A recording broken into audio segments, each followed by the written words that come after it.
Yeah, okay. So chapter 3, please, Okay. of Genesis. Until what verse, Father? Entire verse. The fall, chapter 3. Now the Yes. serpent was more crafty than any of the wild animals the Lord God had made. He said to the woman, "Did God really say you must not eat from any tree in the garden?" The woman said to the serpent, "We may eat fruit from the trees in the garden, but God did say, 'You must not eat fruit from the tree that is in the middle of the garden, and you must not touch it, or you will die.'" "You will not certainly die," the serpent said to the woman, "for God knows that when you eat from it, your eyes will be opened, and you will be like God, knowing good and evil." When the woman saw that the fruit of the tree was good for food and pleasing to the eye, and also desirable for gaining wisdom, she took some and ate it. She also gave some to her husband who was with her, and he ate it. Then the eyes of both of them were opened, and they realized they were naked. So they sewed fig leaves together and made coverings for themselves.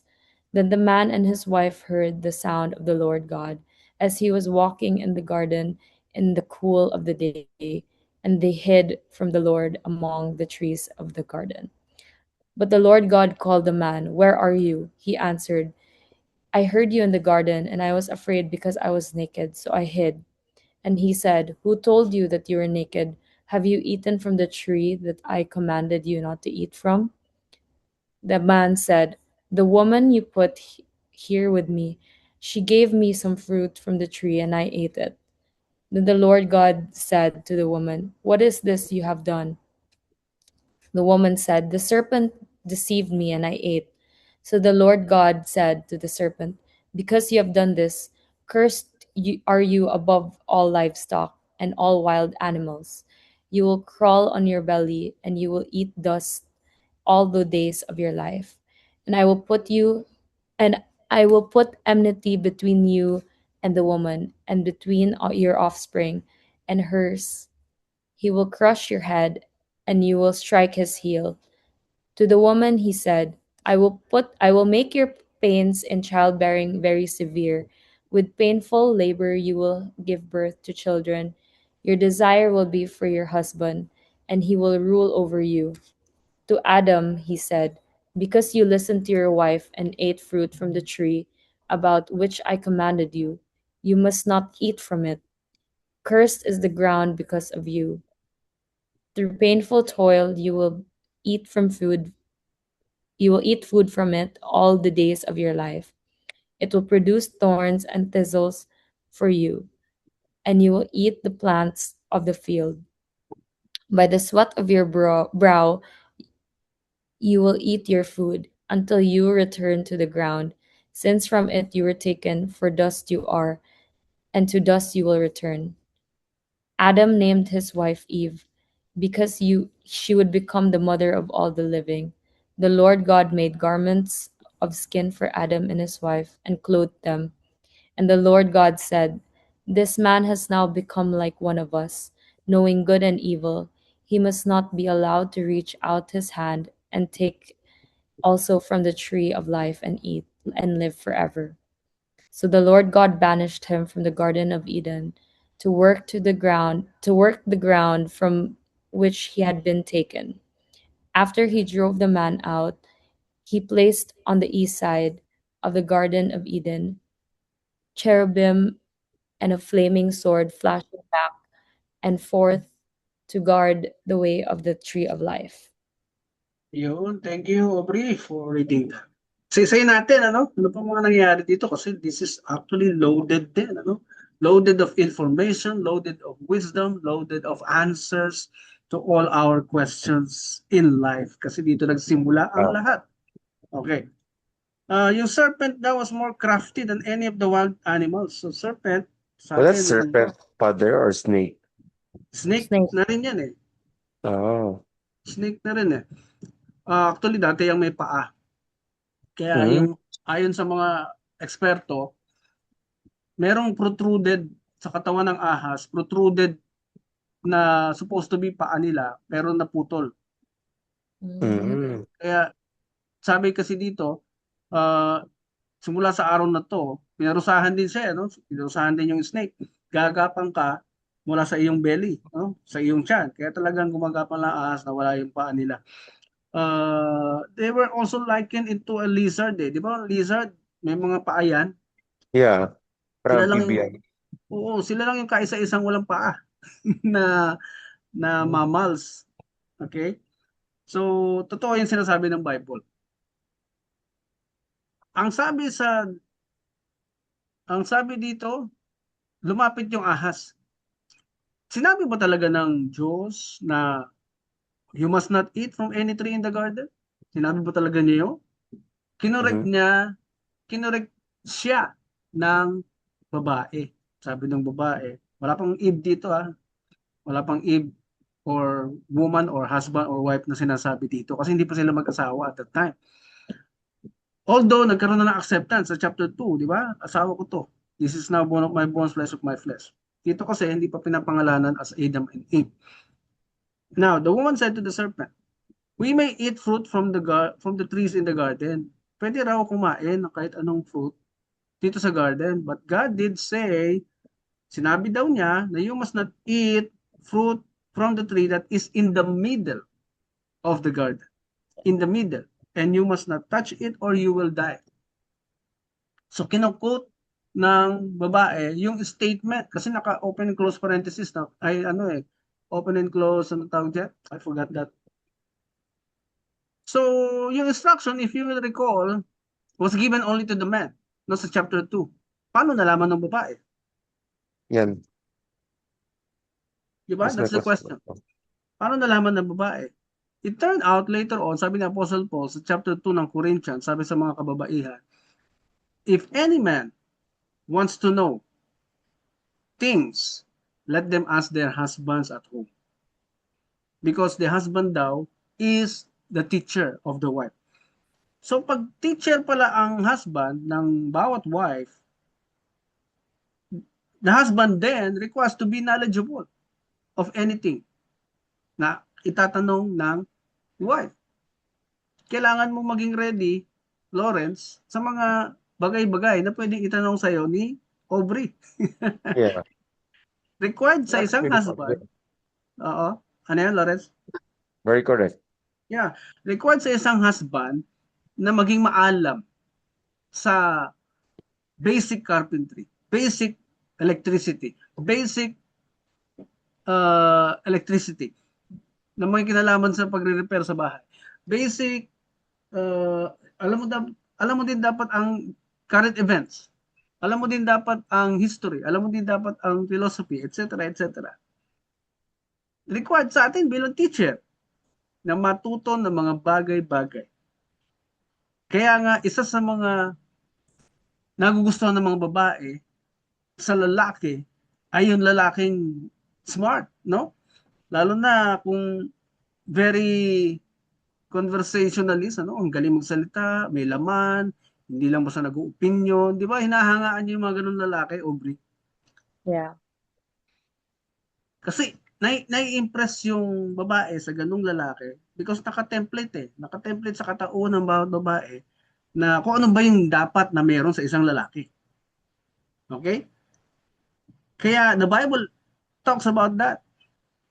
Nalaman ng babae yung instruction Sorry. because the man gave that instruction to her. Up to sabihin ng Diyos sa lalaki, pinasa yung instruction sa babae. Kaya merong open and close na ano dito, quote, may quote dito, you must not eat fruit from the tree that is in the middle of the garden. Now, sabi ng ahas, pinaliwanag sa kanya, hindi naman kayo mamamatay, you will not certainly die. Verse 4, the serpent said to the woman, kasi ang pagkakaintindi ng babae, pag hinipo, tumba, dead on the spot. Yan ang pagkakaintindi niya, no? Sabi ng ahas, hindi. Mabubuksan lang ang inyong isip. Alam ng Diyos yun. Na mabubuksan lang the moment you eat from it, your eyes will be open and you will be like God, knowing good and evil. Mabubuksan ang mata ninyo pagkatapos niyong kainin. Para lang kayong Diyos na naintindihan yung good and evil. Hindi ka tutumba, hindi ka mamamatay. Because iba yung meaning ng die. Die means disconnection from God. And that's what happened later on. Makikita natin. Yeah. So nung makita ng babae na katakam-takam, yummy, hinipo niya yung forbidden fruit.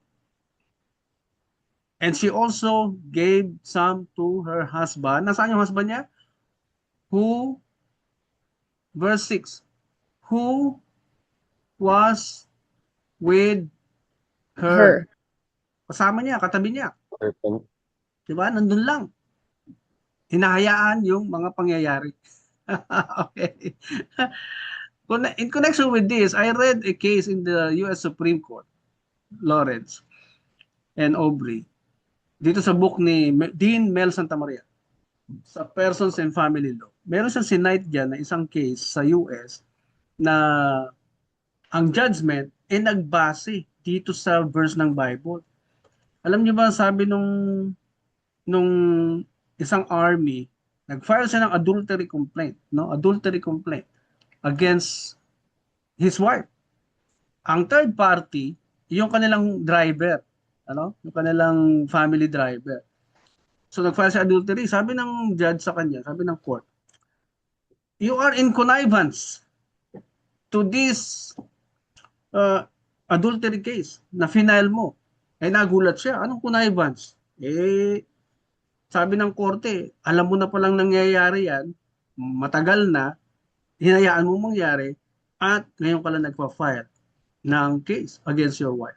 You are in connivance to this, sabi ng korte. Kaya wala namang explanation doon, ano, kung saan galing yung kanilang judgment. Doon ko na-realize, naalala, na ito palang pangyayari sa Bible. Nanonood lang yung lalaki, alam na niya nagkakaroon na ng tuksuhan, nagkakaroon na ng something, wala siyang ginawa. Hinayaan ng lalaki dito na matukso ang kanyang asawa. Samantalang, aside from being a teacher of the wife, ang lalaki ay also protector of the wife. Because doon ang gagaling ang meaning ng husband. Yeah. Ang husband is from the word house bond. Okay? It's from the word house bond, which means the one who binds the house together. Mhm.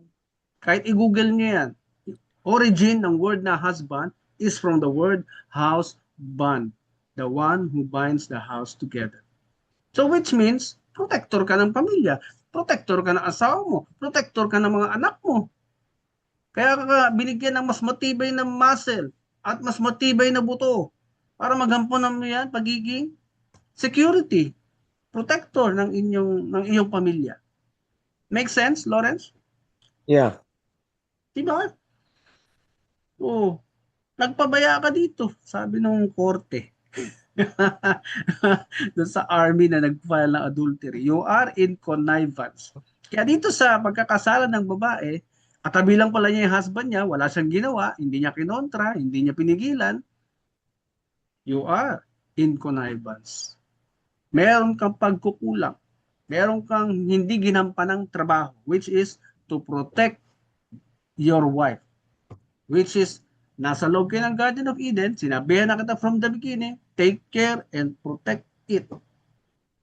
Everything that comes into your presence, lahat ng lalabas dyan sa loob ng Garden of Eden, obligasyon mong alagaan dahil ikaw ang nagsimula ng marriage. Kasi pwede naman niyang hindi piliin yung babae na bone of my bones eh. Okay, sige, ikaw pala yung magiging kasama ko. Okay, let's be friends. Pwede naman eh, di ba? Kaso, nagkaroon ng pag-aangkin. Nag-decide siyang angkinin yung babae. And the same concept goes to every male and female na pumasok sa relationship. You will now be the protector, the guidance, the teacher of your wife. Dahil lahat ng obligasyon ng tatay ni Aubrey ay naipasa na sa iyo, Lawrence. Yeah.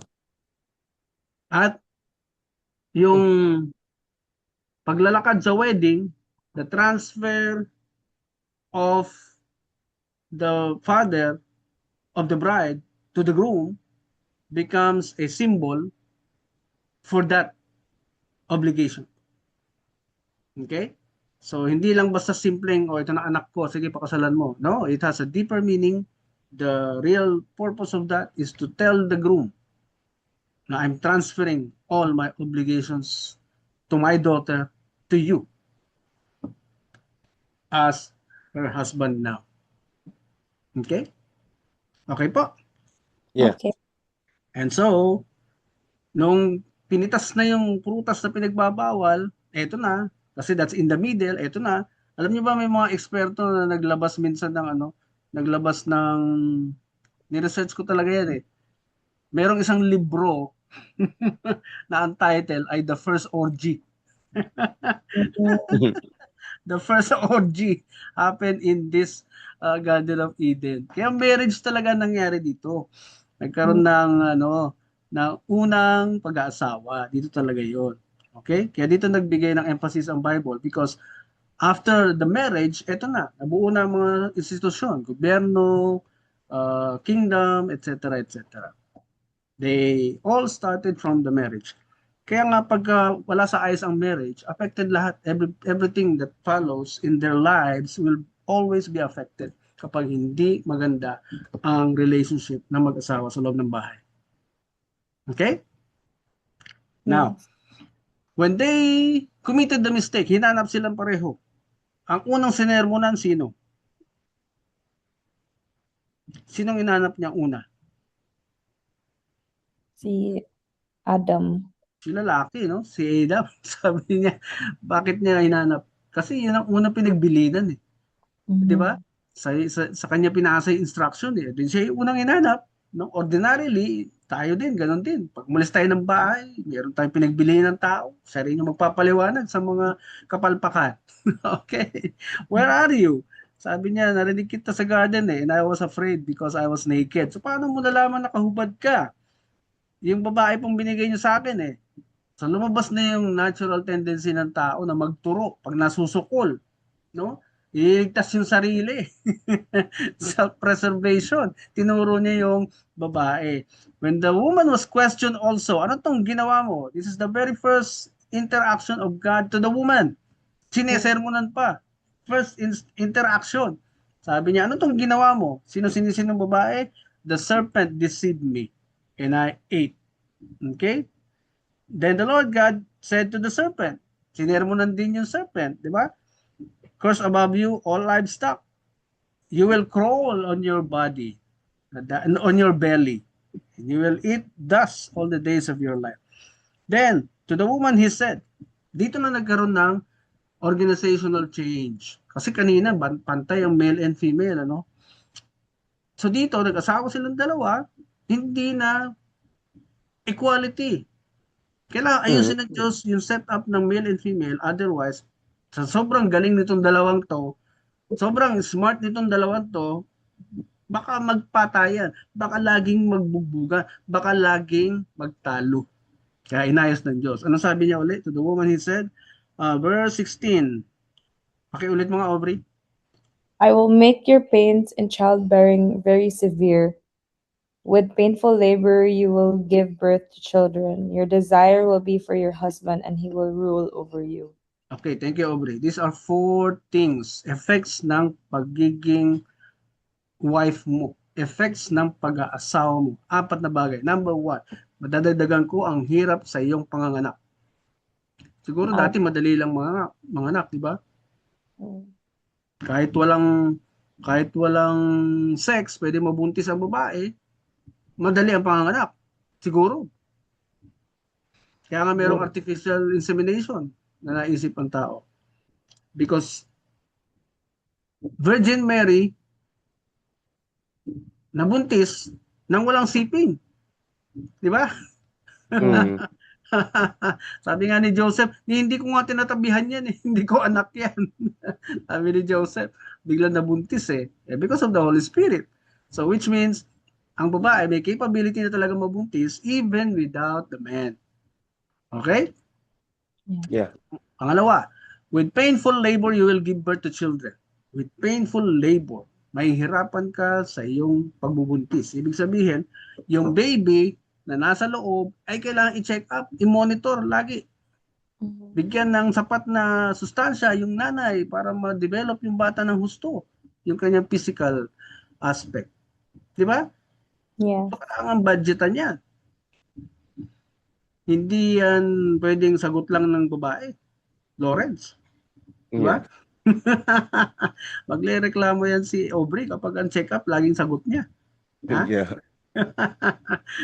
Bakit? Pareho naman natin ginawa ito. Di ba? Kaya kailangan budgetan mo. Ikaw nang simula ng marriage, nananahimik si Aubrey, Correct. kinuha mo, inangkin mo. Di ba na, Aubrey? Yes. Budgetan mo. Yeah, budgetan mo yan, Lawrence. And pangatlo, your desire will be for your husband. Magugulat ka na lang, Aubrey, later on. Pag nagsama na kayo permanently, magugulat ka na lang yung desire mo laging para sa husband mo, para sa protection ng kanyang karangalan, para sa kanyang ikabubuti, para sa kanyang good name. Yun lagi ang magiging decision mo sa buhay, decision making, all about your husband. Yeah. And I felt that personally. Lahat ng ginagawa ng wife ko tungkol sa akin, para sa akin, sa kabutihan ko, sa protection ng name ko, etc. Tama nga sinasabi ng Bible. Di ba? Na minsan nagiging cause din ng disagreement namin kapag naririnig ko sa kanya na ginagawa ko ang lahat para sa iyo. Mga teleserye. Oo, talagang lumalabas, no? Doing this Ingit. everything, di ba? Mai-experience mo rin yan, Lawrence, someday. Someday. Not today. Ha? Kahit today? Okay naman. Okay. So we can Yeah, so but really sooner or later, you will suddenly feel that, Aubrey. Yeah. Okay? Now, pang-apat na sinabi dito, He will rule over you. Malinaw ha, Aubrey? He will rule over you. So binago yung organizational setup nung chapter 1, pantay kayo. Pareho pwede maging leader. So in other words, you can bring the equality issue in the corporate world. Sige, makapag-compete ka kahit kanino. Sige, pantay kayong dalawa may karapatan eh. Pero sa loob ng bahay, you cannot bring the concept of equality anymore. Yeah. Dahil meron ng husband na ulo ng katawan na siyang magro-rule over you. Pero this does not mean na lahat ng sasabihin ni Lawrence, sunod ka lang ng sunod. Diba? Kasi kinlaro din yan ni Apostle Paul sa New Testament na be subordinate to one another. Kasi kasi may oras na emotional din tayo minsan, Lawrence eh. Hindi tayo makapag-decide ng tama. Yeah. Hindi pwedeng emotional din ang wife sa pag-solve ng problema at that moment. We are humans after all, they said. Yeah. Hindi pwedeng magsabay na pareho kayong emotional. How can you decide wisely sa isang particular problem kung parehong gagana yung emotions ninyo? Di ba? So the other one, the wife should be logical every time na magiging emotional ang lalaki. Yeah. Okay? Kailangan logical ka, Aubrey. Sa'yo manggagaling yung wisdom habang emotionally depressed yung husband. Okay? Kaya hindi pwedeng isa lang yung nagro-rule na logical. Hindi pwede kasi nagiging depressed din ng lalaki pag hindi niya na paglabanan yung pagpuputing down sa kanya, pagsisira sa pangalan niya, or pamamahiya sa kanya, etc. Or pagdi-discredit sa kanya. Di ba? Minsan may mga superior tayo na tayo dapat yung kukuha ng credit, pero yung boss natin, yung superior natin kumukuha ng credit. Di Mm. ba? And it Yes. happens, and it happens most of the time sa politics. Di ba, Lawrence? Yeah. Yung matataas ang kumukuha ng credit, tapos ikaw naghirap. Mm-hmm. Welcome to my world, they said. Oo. Ganon, di ba? Papabango ng pangalan. Para laging iboboto ng tao. Ganun talaga, Father. Yeah. Okay. So, ito ang nangyari. Nag-asawa ka, ito na, meron nang kailangang mag-rule sa isang katawan because ang isang katawan na may dalawang ulo o dalawang ruler ay monster. Di ba? Na Mm-hmm. may nagtatalo, dalawang ulo sa isang katawan, nagtatalo yung dalawang ulo. Hindi, ako dapat masunod. Hindi, dapat ako lang. Hindi, mas matalino ako sa'yo. Hindi, mas may pinag-aralan ako sa'yo. Hindi, ako yung mas magaling sa'yo. Mas matanda ako sa'yo.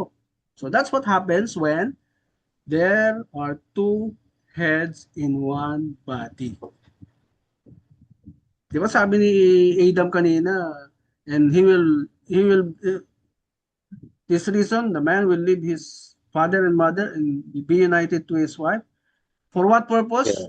For what purpose? To become one flesh. Oh, yeah. Kaya yung one flesh na yan, ayon kay Einstein naman, nangangailangan ng one spirit.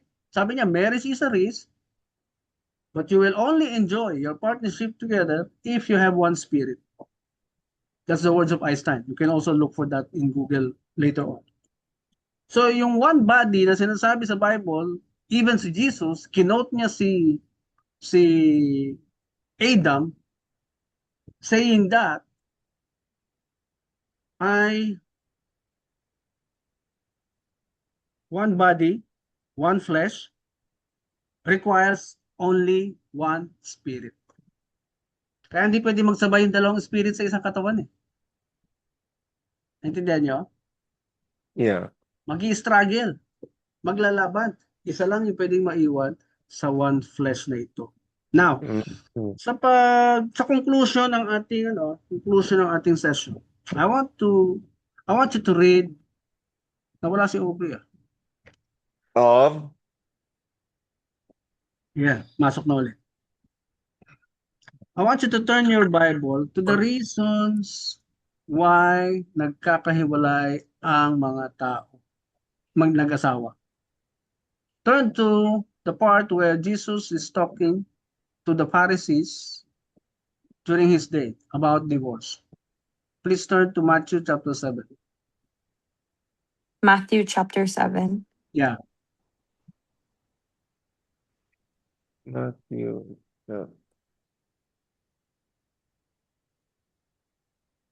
This is the first time that Jesus talks about divorce. Hindi naman niya inumpisahan, hindi niya initiate yung topic. Somebody initiated it. Yeah. Nasa verse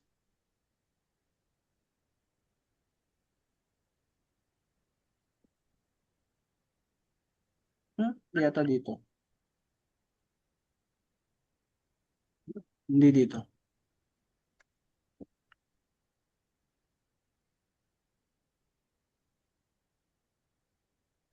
Matthew 19. Matthew 19.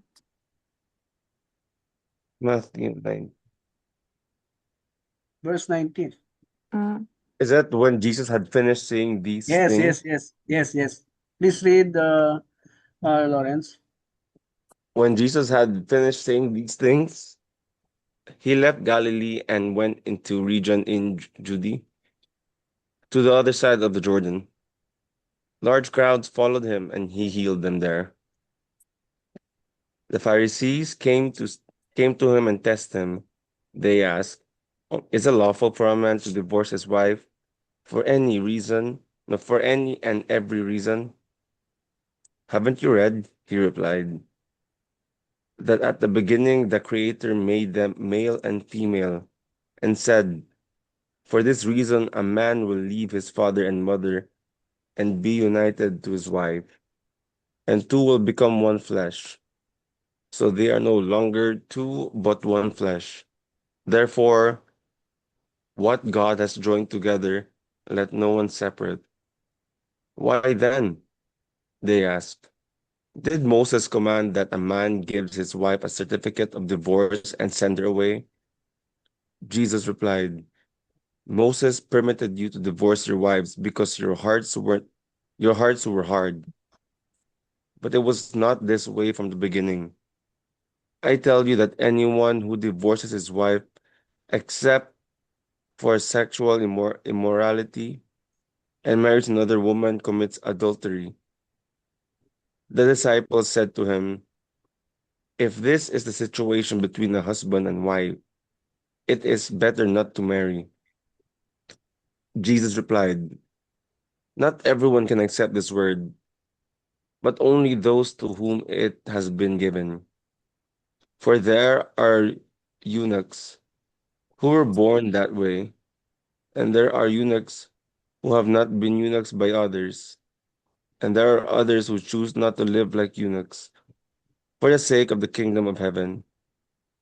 The one who can accept this should accept it. Okay, thank you. So, hindi naman siya nag-initiate ng usapan, ano? Pero tinetest siya kasi paano siya mag-isip, magsalita, di ba? Especially about this separation thing. Yeah. Now take note that every narration, at the time na ginagawa yun, kailangan natin i-check yung background, ano? Bakit nasabi yun? Ano ba yung nangyayari at that time? Material yun sa narration ng bawat writer. In this situation, if you will check the history, at the time na tinatanong ito, the divorce was rampant at that time. Yung taas ng divorce statistics during Jesus' time was also high, very high. At ang reasons or grounds na ginagamit nila at that time are this. I discovered in my research na for the silliest reason, i-divorce nila yung asawa nila. For example, humatching yung babae sa hapagkainan, dining table, humatching. Did you know that That's humatching. they made that as one of the grounds to just divorce his wife later on? Humatching. Grabe. Oh, grabe ha. Mapipigilan mo ba yun? Yeah. Crazy, no? Diba? Oo. Another ground, legal ground na ginamit nila for divorce is pag pumasok yung babae sa isang room filled with men, room filled with different men, tapos nag-iisa kang babae doon, nalaman ng husband mo, wala siya, hindi mo siya kasama, the next day you can be divorced. Hmm? That's one of the grounds that they created under the law of Moses. Another ground na ginagamit nila is kapag may menstruation ang babae tapos gusto nung babae ng lalaki sumiping, hindi alam ng lalaki may mens pala, hindi sinabi ahead of time, that can be a ground for divorce. Whoa. Okay? Imagine that. For the silliest Grabe. reason. Oo, Malapit. kaya nga ang tanong ng Pharisee dito sa kanya, is it lawful for a man to divorce his wife for any? Di ba yung question, no? For any and every reason? Yan ang hugot niya. Kasi nga, ganun kasimpleng dahilan ay pwede nang ma-divorce. Now, sabi ni Jesus, haven't you read? Ba nababasa from the beginning? Ang tatalino niyo pa naman. Kayo pa naman yung lawyers at that time kasi lawyers yan. Kasi they enforce Moses law. Sila yung nagpapatupad ng law of Moses. Religious country sila. Kahit na may Roman Empire, mas nasusunod yung kanilang religious law. Ginagalang ng Roman Empire yun. So, hindi niyo ba naintindihan from the beginning, ginawa ang male and female. And for this reason, a man will leave his father and mother and be united to his wife. Nag-asawa sila no? And the two will become what? One flesh. So they are no longer two, but one flesh. Therefore, what God has joined together, let no one separate. Ito yung naririnig natin palagi na pag pinagsama ng Diyos, walang karapatan ang judge, ang korte, o justice, o sino man na paghiwalayin sila. Because pinagsama sila ng Diyos. Bakit? Because ang male ay produkto ng Diyos. Ang female ay produkto ng Diyos. Ginamit mo yung produkto niya, so magiging subject kayo sa batas ng Diyos. This meeting is Hmm. Oh, Aubrey, yeah. narinig mo yung last na sinabi ko? Wait. Echo. I will. Sige lang. Take ka namin.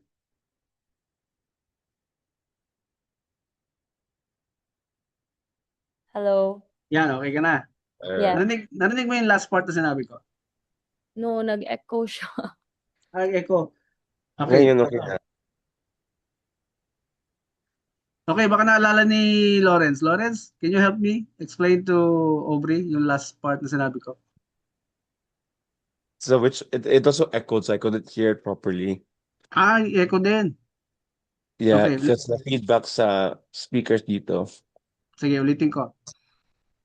Sagot ni Jesus, di ba, doon sa tanong na bakit hinahayaan lang na i-divorce ng lalaki yung babae for any or every reason.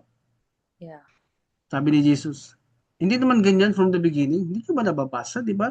Na pag nag-asawa, iiwan ng lalaking kanyang magulang at be united to his wife. Remember that everything that Jesus said is a natural law. Remember that every words na binigkas ng Diyos from the beginning, from the Bible, lahat yan ay natural law. Hindi yan subject to, sa ating kondisyon, hindi yan subject sa ating opinion, hindi yan subject sa any conditions. Ang requirement is just follow. Okay? That's natural law kasi. That's divine law. Pag sinabing hiwalay ka sa magulang mo, hihiwalay ka talaga. Hindi mo pwedeng iuwi ang asawa mo sa inyong tahanan na nandun ang mama, ang tatay at nanay mo sa loob ng tahanan. Kahit na hindi ko i-explain sa inyo, alam ninyo ang consequences pag nakatira sa magulang. Mhm. Alam ninyo kahit di ko ituro. Tama, mali. Tama. Diba? Ano ang pwedeng consequences pag hindi nyo sinunod itong paghiwalay sa magulang? Lawrence. Ano po? Ano ang consequences na pwedeng mangyari kapag tumira kayo sa poder ng inyong parents? Oh, we will get punished severely by the acts of God. Mhm. I Yung, think they'll control our relationship. Yeah. diba? And they will always have a parang say. They will control you. Sila magdidictate sa inyo ng mga gagawin ninyo. Yeah. Sila magsasabi sa inyo kung anong magandang future ninyong dalawa. Mm-hmm. Diba? Why they do that?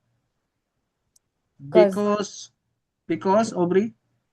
Because they have the right, because we're living under their roof. Yes. And most importantly, they feel na hindi kayo ready sa pag-asawa. That's why you were there. True. Hindi kayo ready. So, makikialam sila. To make you ready. Facts. Diba, Lawrence? Yeah. That's the main reason. They also feel that naturally. Nakaprogram sa katawan nila yun. Okay? So, kailangan humiwalay sa parents pag nag-asawa. And what else? Be united to your wife. Magiging isang katawan kayo dapat. Now, the next question ng lalaki dito. Why then, they ask, did Moses command that a man give his wife a certificate of divorce and send her away? Si Moses ang nagpasimula ng divorce. At that time, meron ng papel. Si Moses ay lumaki sa Egypt as a prince. Di ba? Mm. And Egypt invented paper, which is called papyrus. Mm. Okay? Kaya, alam ni Moses kung paano gumawa ng papel.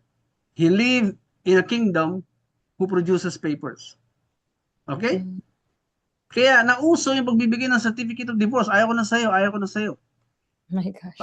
Yeah, bakit pumayag daw si Moses? Remember na yung divorce ay idea ng tao.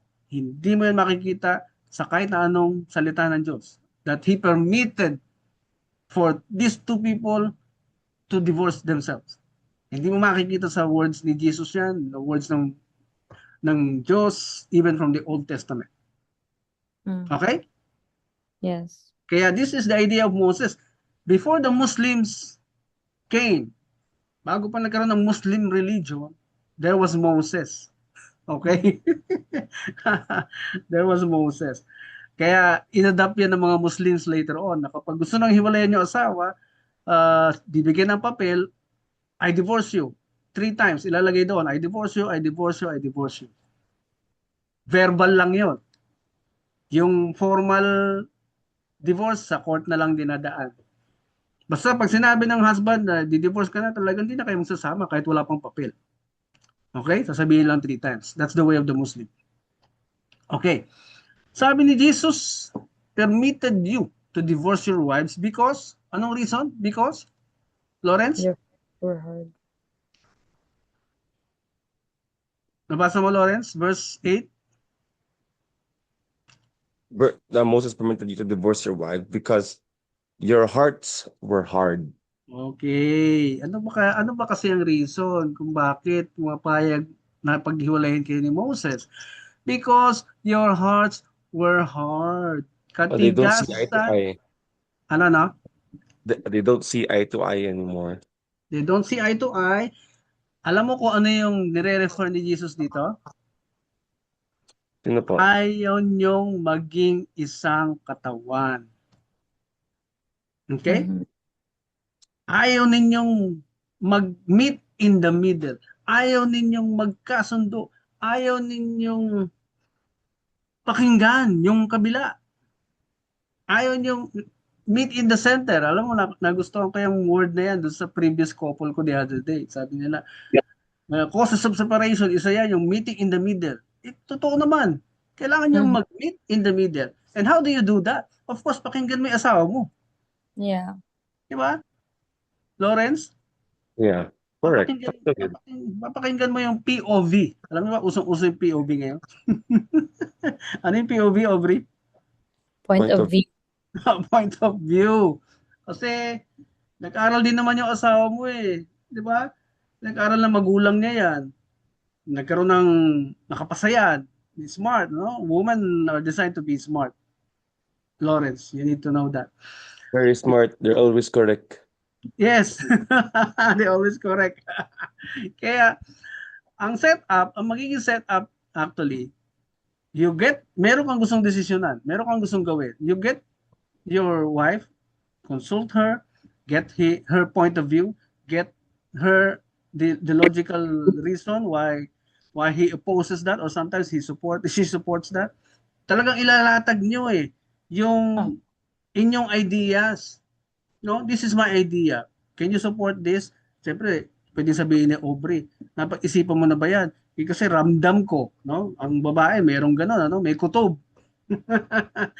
Ramdam ko na yung mga kausap mo ay parang lolokohin lang tayo. Ha? May gano'n. Nasa babae yun. Kasi nga, they operate by feelings. So, yun ang dapat na ma-take into advantage. Take into advantage yung mag-benefit ka dyan, Lawrence. So, kaya kukunin mo yung kanyang POV. And study the consequences before deciding. And the one who executes the decision will be Lawrence. Yeah. Okay? Nag-usap kayo, nailatag na ninyo yung inyong mga ideas, consequences, at wala nang sumbatan later on because nakonsulta ka, Aubrey. Mm-hmm. Ganon ka rin, Aubrey. Hindi ka rin pwede mag-decide on your own. Because Yeah.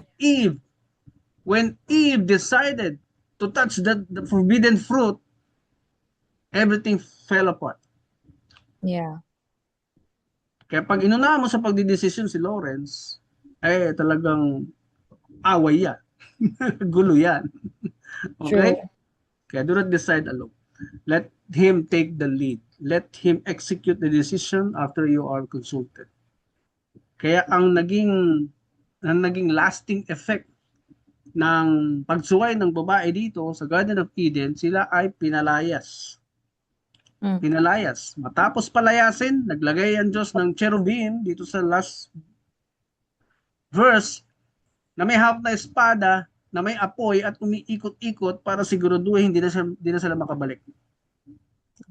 So what does die means? Disconnection from God. Disconnection from the presence of God. And so if we summarize all of this, God played the role of a very responsible parents. Lahat ng kailangan nila nandoon na. Hindi sila pinagbungkal ng lupa, hindi sila pinagtanim, because paggising, meron ng makakain. And if you have responsible parent like that, hindi ka problema sa buhay mo. Gigising ka lang, may breakfast na. Hindi mo kailangan magtrabaho at a minor age. Diba? Kung responsible ang parents mo. Hindi mo kailangan magpawis to get what you want. Everything was provided there by God, even before the man came. Diba? Kaya, kung sumuway sila, that's declaring independence. The moment you disobeyed your parents, that's declaring independence from them. Okay? Yeah. Kasi ang requirement ng magulang natin kapag tayo ay nandun sa kanilang presence, ang requirement ng magulang natin is what? To just follow. Yeah. Just comply. May right ka bang tumanggi if you are still in your parents custody? May right kang tumanggi? Wala, diba? Depends. Depende pagka nasa tamang edad ka na. Diba? Yeah. Ang measurement manggagaling din sa kanila.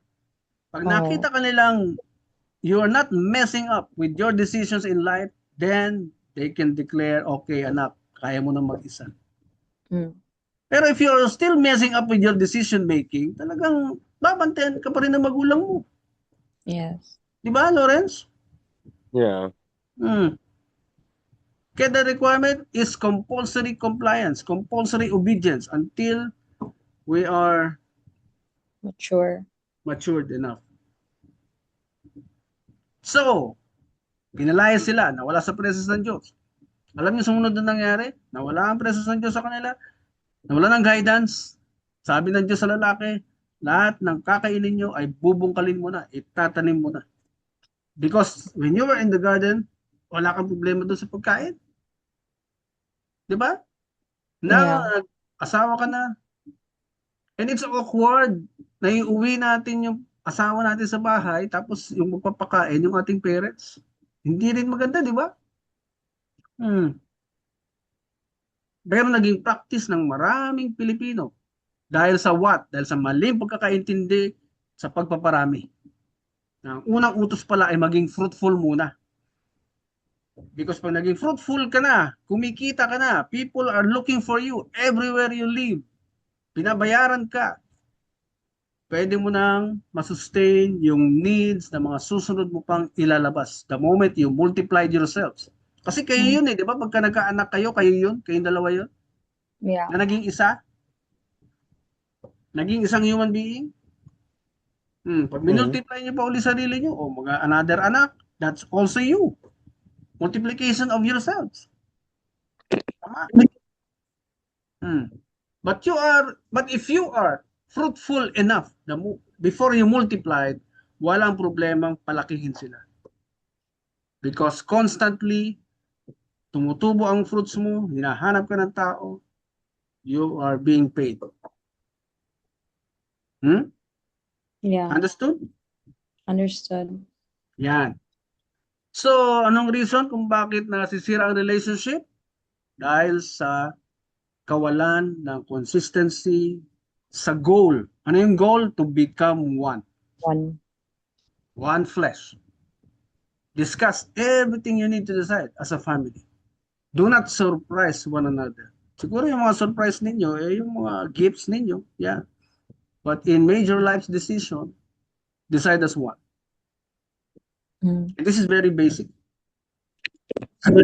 Yeah. Basic na nga, hindi pa magampanan. Kaya ang taas ng ating separation statistics. Mm. Di ba? Yeah. Napaka-basic na. Alam nyo, ang dami pang pwedeng ituro sa marriage. Pero we only have a limited time to do this. You will confirm or validate all these teachings as you go along with your married life. Basta, remember that putting God in the center of your relationship it's not just knowledge. It's not just an advice. It's actually a commandment to put your attitudes, your habits, all within the parameters of God inside your home. Naintindihan po?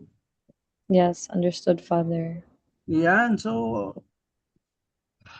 ayoko nang ubusin pa yung ibang oras ninyo. Although I'm excited to teach you for the whole day, no? Pero kailangan ko ring bigyan kayo ng chance to do your other errands for the day. Now, I will close this session and get your feedback in another recorded video. Yeah, just chat us lang, Father, when you like to meet us again.